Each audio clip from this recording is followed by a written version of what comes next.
Hello बच्चों, let's read the question and the question says which gas is adsorbed to maximum amount by activated carbon. Option A hydrogen, option B helium, option C carbon di monoxide and option D CO2। सबसे पहले समझते हैं कि जो हमारा activated carbon है उसके ऊपर जो मैक्सिमम अमाउंट जिस गैस का वो एड्जॉर्ब होगा वो देखते हैं कैसे होगा। सबसे पहले तक समझते हैं एड्जॉर्प्शन क्या होता है। एड्जॉर्प्शन में क्या होगा कि हमारे पास कोई सॉलिड की सरफेस होगी, उसके ऊपर गैस आएगी और उसके सरफेस के ऊपर अक्यूमुलेट हो जाएगी। इसी को हम कहते हैं एड्जॉर्प्शन। ये गैस का जो मॉलिक्यूल आया है एड्जॉर्ब होने के लिए इसको हम कहते हैं एड्सॉर्बेट, और ये जिस सॉलिड की सरफेस के ऊपर एड्जॉर्प्शन हो रहा है इसको हम कहते हैं एड्सॉर्बेंट।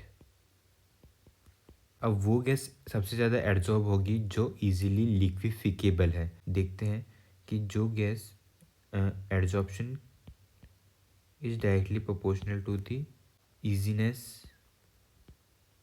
इन लिक्विफिकेशन।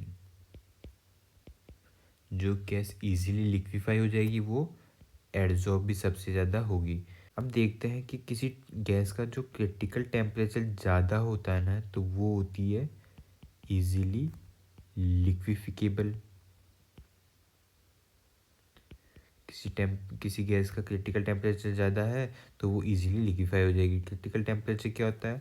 वो टेम्परेचर जिसके बाद कोई भी गैस लिक्विफाई नहीं होती है, डेस्पाइट कि हम कितना भी प्रेशर इंक्रीज कर लें उसके बाद वो लिक्विफाई नहीं होगी। लेट्स अज्यूम कि ये हमारे पास एक ए गैस है, इसका 300 केल्विन हमारा क्रिटिकल टेम्परेचर है। तो अगर हमने 301 केल्विन कर दिया ना, और 301 केल्विन के बाद कितना भी इंक्रीज कर लो उसके बाद ये गैस लिक्विफाई नहीं हो सकती। तो 300 केल्विन वो मैक्सिमम टेम्परेचर जिसके ऊपर ये हमारी गैस लिक्विफाई की जा सकती है। तो यही हो जाएगा हमारा क्रिटिकल टेम्परेचर। तो किसी गैस का अगर क्रिटिकल टेम्परेचर ज़्यादा है तो वो इजीली लिक्विफाई हो सकती है, और अगर इजीली लिक्विफाई हो सकती है तो वो एड्जॉर्ब सबसे ज़्यादा होगी।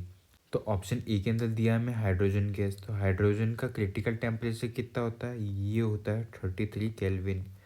हीलियम का कितना होगा? ये होता है हमारे पास 5 केल्विन। ऑप्शन सी में जो दिया है कार्बन मोनोऑक्साइड, इसका क्रिटिकल टेम्परेचर होता है हमारा 133 केल्विन। और ऑप्शन डी में दिया है हमें कार्बन डाइऑक्साइड, इसका होता है 304 केल्विन क्रिटिकल टेम्परेचर।